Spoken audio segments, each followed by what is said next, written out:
Alors, aucune consigne de la part du commandant, qui m'a reçu un quart d'heure, j'exagère, peut-être une demi-heure, mais une demi-heure pour discuter comme ça avec moi, le truc, et m'a immédiatement expédié en me disant: vous trouverez en Léonie quelqu'un de confirmé, en qui on peut avoir confiance, etc. Donc voilà, des merdes de zizi. Et me voilà parti sur le barrage tunisien. Me voilà en bordure de mer, avec une section de 22 gars, un PC, 4 blocos. Je devais garder peut-être un peu plus, 7-8 km de barrage, quoi, répartis à 4 par blocos. Mon radio avec moi dans le blocos du PC. Et simplement pour moi, il y avait sur la terrasse, non pas des chaises longues pour bronzer, mais un mur, puisque je commandais mes tirs depuis la terrasse, etc. J'avais un mortier de 81, 3 mortiers de 60, donc un mortier dans chacun des blocos. Mortier de 60, mais c'était suffisant même les mortiers de 60, parce que les gars n'étaient jamais très très loin. Mortier de 81, c'était, on verra tout à l'heure, c'était éventuellement pour les poursuites en territoire tunisien, parce que ça va loin, un mortier de 81. Et puis, il y avait une ou deux mitrailleuses de 12-7, des mitrailleuses américaines, donc, dans chacun des blocos. Pour lesquels je vais faire des travaux immédiatement, puisque, comme je te le disais, mes hommes n'avaient pas d'armes individuelles, trop dangereux, ce qui était vrai, et les mitrailleuses étaient scellées, etc., donc indéplaçables.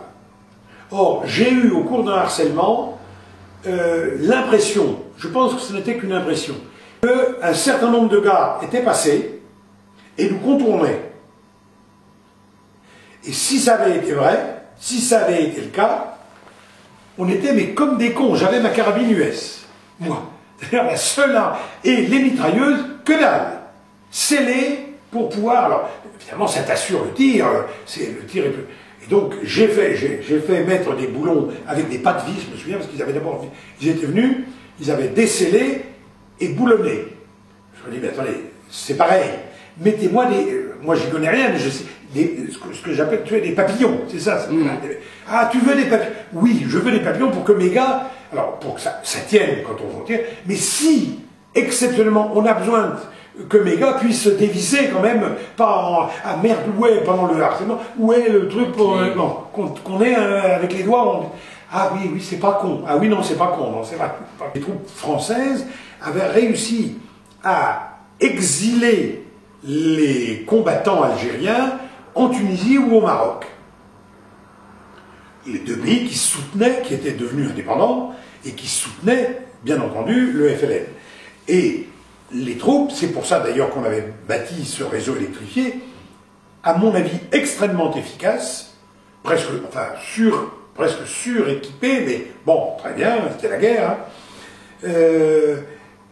Les troupes essayaient de rentrer, de prouver qu'elles pouvaient passer. Et si j'en juge par mon modeste bout de terrain dont je disposais, ils ne sont jamais passés.